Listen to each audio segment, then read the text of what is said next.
Guppedantha Manasu serial fame Rishi sir alias Mukesh Gowda గారు అంటే ప్రేక్షకులకు ఎంత ఇష్టమో మనందరికీ కూడా తెలిసిన విషయమే.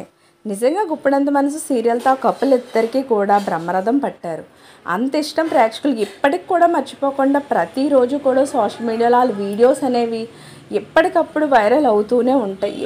ఏదో ఒక సన్నివేశం గుప్పెడంత మనసు సీరియల్లో ఏదో ఒక సీను వాళ్ళిద్దరికీ సంబంధించిందా లేదా విడివిడిగానో వాళ్ళ సాంగ్స్తో చాలా చాలా వైరల్ అయిపోతూ ఉంటాయి. అంత బాగుంటుంది వాళ్ళిద్దరి పేరు. వాళ్ళిద్దరిని చూస్తున్న సీన్స్ ఇప్పటికీ కూడా హాట్స్టార్లో గుప్పెడంత మనసు సీరియల్ ప్రతిరోజు చూస్తున్న వాళ్ళు కూడా కొన్ని లక్షల మంది ఉన్నారంటే అతిశయోక్తి కాదు.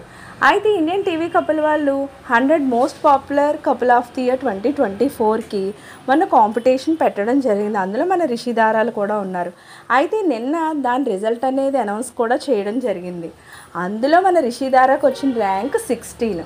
అసలు చాలా మంచి ర్యాంక్ వచ్చిందనే చెప్పుకోవాలి. ఎంతమంది ఓటింగ్ చేసి ఉండుంటే అలాంటి ర్యాంక్ వస్తుంది మనం గెస్ చేయొచ్చు. దాన్ని బట్టి చాలా చాలా బాగుంది. వాళ్ళిద్దరి పేరుతో ఉన్న ఫోటోను ర్యాంక్ 16 అంటూ దాని కింద వచ్చిన కామెంట్స్ అసలు మామూలుగా లేవు. ఇద్దరి పేరు అయితే సూపర్గా ఉంది. దానికి సంబంధించిన ఫోటో నేను కూడా ఇక్కడ పెడుతున్నాను. మీ అభిమానాన్ని ఎప్పటికీ కూడా రిషి దారుల మీద ఈ విధంగానే చూపించాలని నేను ఎప్పటికీ కోరుకుంటున్నాను. సో ఇలాంటి లేటెస్ట్ అప్డేట్స్ కోసం ఛానల్ తప్పకుండా లైక్ చేయండి, షేర్ చేయండి, సబ్స్క్రైబ్ చేయడం మాత్రం మర్చిపోకండి.